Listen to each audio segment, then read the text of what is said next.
So, are you feeling unfit, unstructured, and inconsistent? This is the only framework you need to change all of that in 2026. Let's go. So let's dive into the framework I've prepared here in my Notion in a page here. You will get access to this Notion page as well via the link in the description down below. You can see it as a workbook for this exercise essentially. And I call it Dream Body 2026, the only framework you need. And the framework is built on a few different steps. You follow them step 1, step 2, step 3, and so on. And I will go through them all in this video now. This raw live in one way. And the first step will of course be to define the goal you are looking for, right? And I've written down here some guidelines for you when you are doing this or like working your way through this workbook as well. But the question you need to ask yourself in step number 1 is like, what health state are you in today and what state you wanna move into going forward.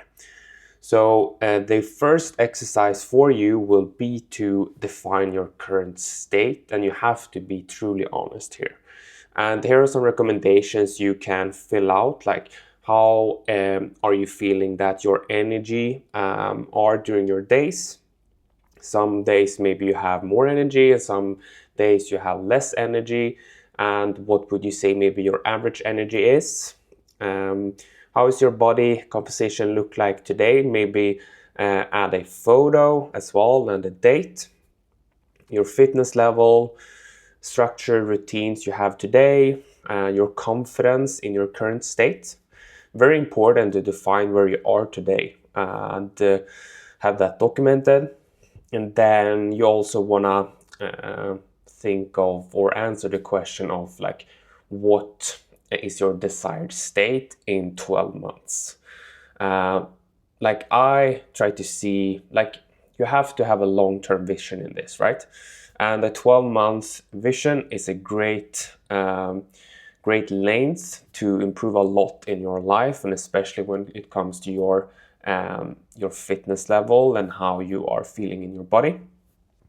So in 12 months, define how you want to feel on a daily basis, what your body can do, and what fit actually means to you, and what kind of person you are behaving like at that end. And one thing to remember here is that you are defining this now based on where you are today and where you want to be. But then in 12 months, that definition will change, right?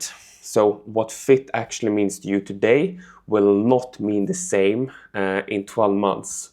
Probably not even in 6 months, because you've changed so much. But this is based on where you are today and where you want to be in 12 months, okay? And what I want you to really do here is to try to set high goals, like a high state where you want to be at. It's better to put in a higher possible outcome than a lower, because if you have a higher possible outcome, you will work for it even harder, right? So this is a very, very important step to go through. Define the goal, and then firstly current state, and then your desired state. Okay, step number 1. Step number 2 will then be to list all available levers that you can use to reach your desired goal, the desired state, right?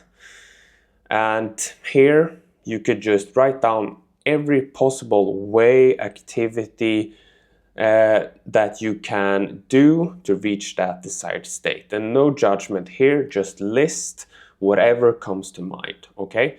And one like pro tip here is to try to categorize them based on what type of lever it is.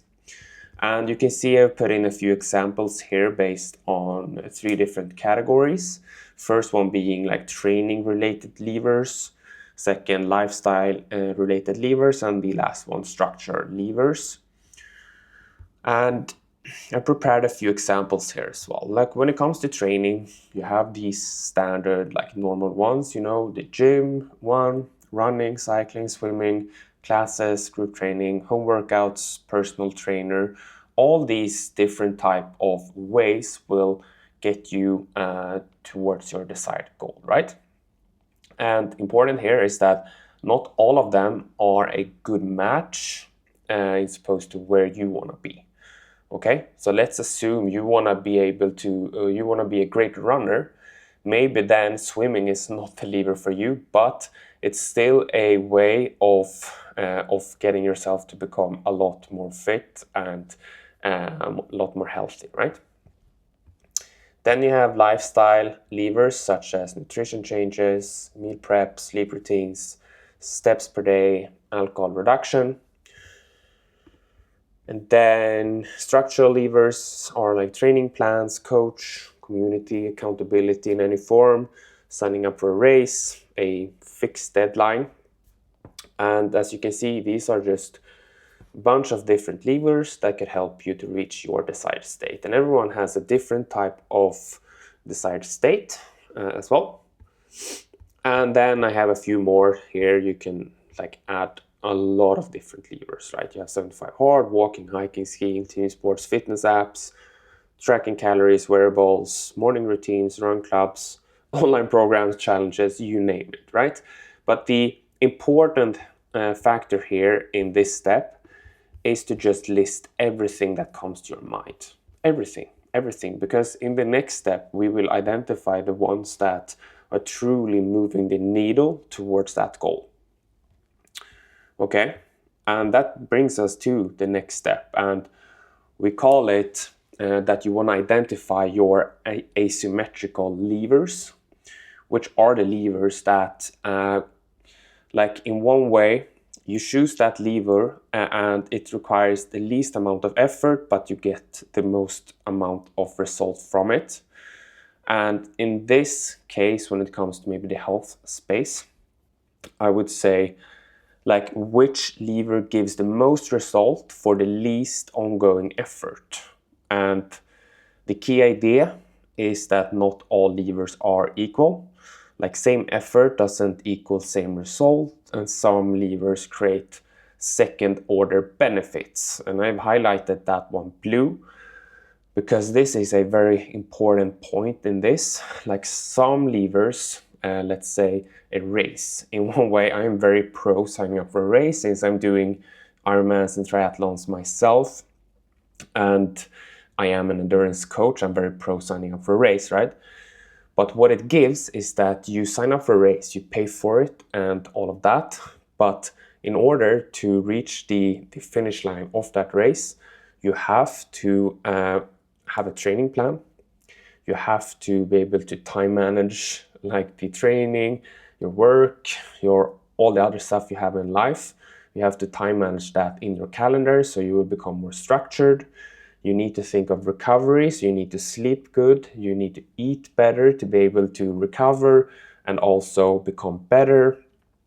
And you have all these second order benefits that comes from signing up for a race. And yes, you will get similar things from deciding to go to the gym 3 times per week, but this makes it even like harder to not do it when you have that super crystal clear deadline where you need to be in a desired state to maybe reach a time goal for that race or whatever it could be. But the idea here, if we look at this small visualization I have here, is that based on all the levers you wrote down in step 2, you try to score them or just go through them, discuss them with yourself, like which levers will require maybe the least amount of effort but the most amount of result. And you can see in this small visualized picture I've created here is that you have different levers. You have lever 1 and lever 5, for example.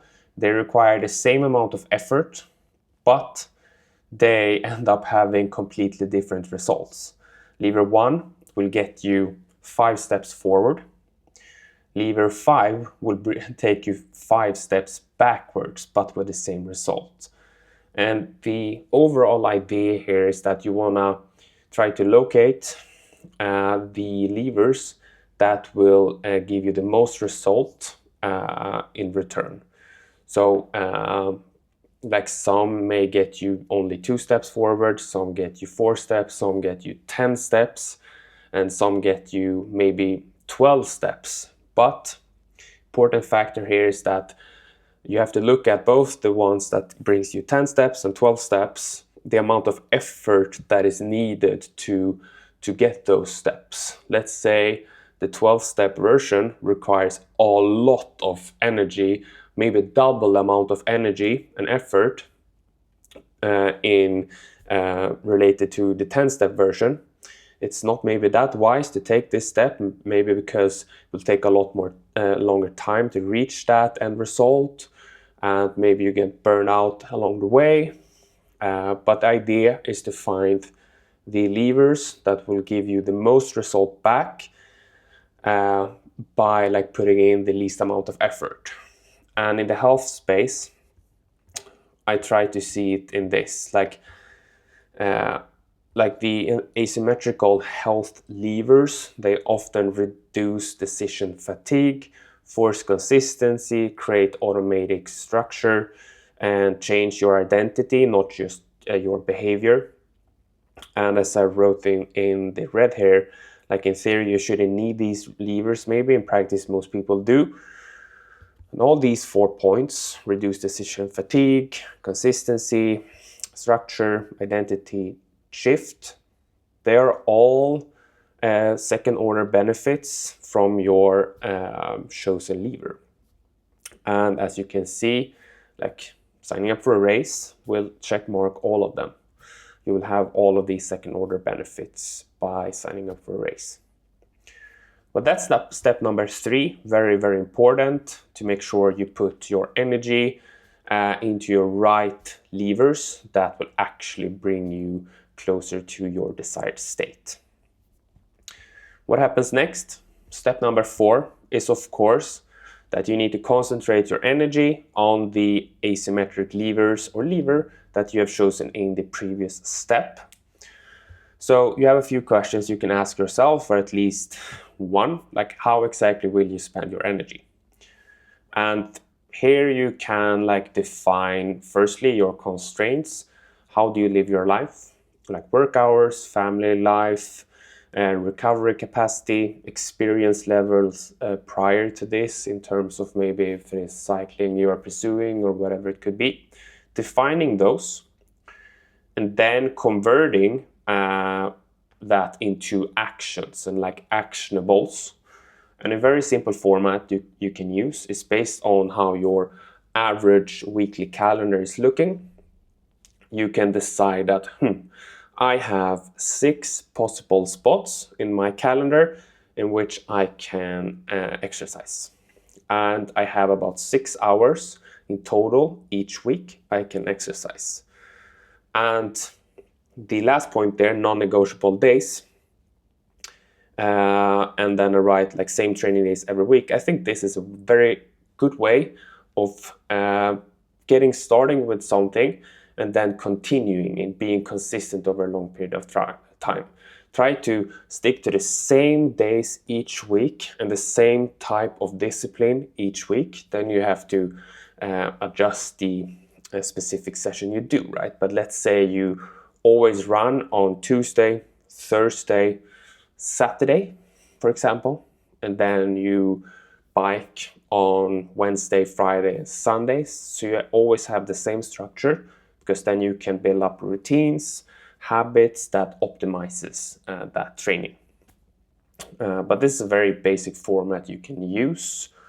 But like fewer levers, clear rules, repeatable weeks, it's very important that you are like they're present in the moment. You are not creating a actionable like action list based on what you think you can achieve, but you have to be honest with yourself of what is possible and set some form of baseline.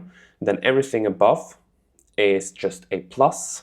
right? So important step to make sure you put your energy in your levers and make sure you get the most amount of result back. Step number 5, very, very important step in this case, and something maybe you're skipping sometimes as well, but you have to firstly apply action to the actionables we have set in step 4, and then compress feedback. So you have to have some form of feedback loop and ask yourself like how fast you learn if this is working. And maybe you have an action window of 1 to 2 weeks, preferably maybe 2 weeks. And during that period, you do not do any changes at all. Like stick to that routine. And then after 2 weeks, you go through the last 2 weeks, maybe based on how many sessions have you completed, how were your energy levels, recovery, body response, motivation after training. And you document that throughout the days and weeks of training, and then you review it after 2 weeks. And then if you feel like you have to do some form of adjustments, maybe I don't know, change the day you have your recovery day or whatever it could be, do small changes, and importantly, one change at a time. I try to stick to the rule that I only change one thing per week, right? And per discipline. So in my case, I do swimming, riding, running, and gym work. And if I need to change something, I only do one change in each discipline. So I don't do multiple changes, right? So I don't add, let's assume in riding, for example, I have 3 rides per week, and I only do 3, I do 3 zone 2 rides. What I wouldn't do is then to add one VO2 max session and then one threshold session at the same week. I would firstly add like the first week, the threshold session, do that, and then maybe the next week I will add the second one as well. That's very important to get into it, right? And then no full resets, do small changes, and not necessarily hopping between the programs and stuff like that. But it's important to have fast feedback loops with yourself to make sure you build a repeatable week and a system that actually works for you. Okay, step number 5. And then the last one. The last step of this framework is that you have to put your blinders on. Like, what are you intentionally ignoring is the first question you can ask yourself.